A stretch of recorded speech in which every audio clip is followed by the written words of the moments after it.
Rich People Problems, an excerpt by Kevin Kwan. Bettina Ortiz y Mena was not accustomed to waiting, a former Miss Venezuela and Miss Universe runner-up.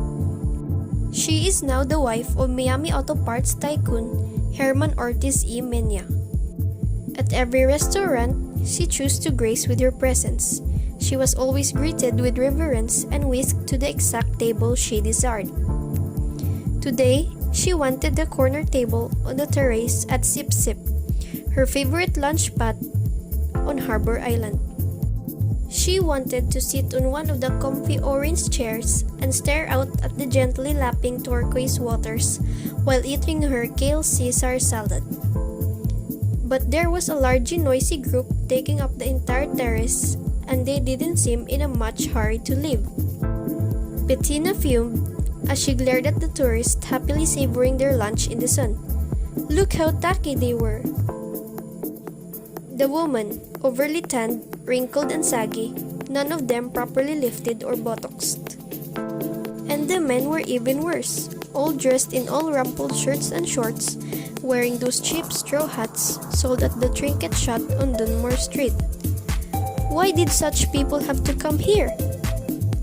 Feeling that she had been patient long enough, Bettina stormed into the kitchen. The fringe on her crocheted Pucci kaftan top shaking furiously as she made a beeline for the woman with a shock of pixie-cut blonde hair manning the main stove.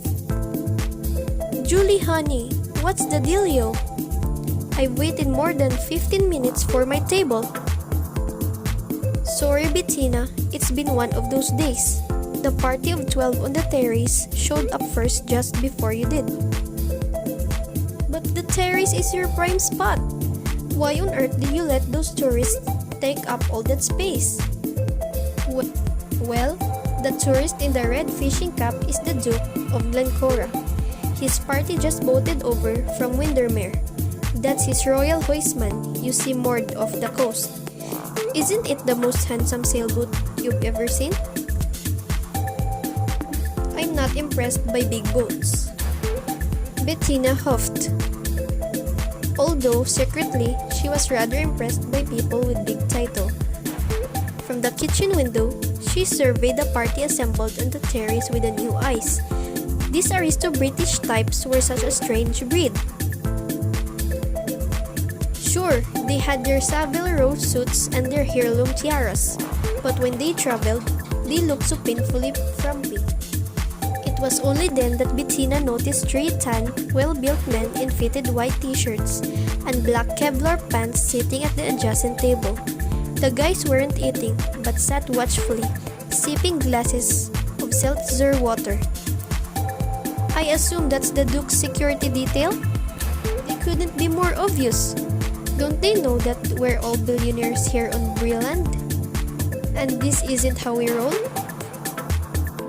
Actually, those bodyguards belong to the Duke's special guest.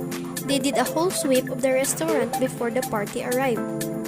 They even searched my walk-in freezer. See that Chinese fellow seated at the end of the table?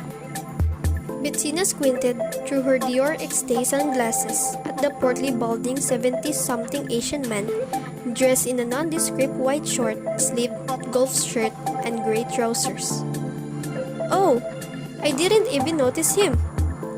Am I supposed to know who he is? That's Alfred Shang.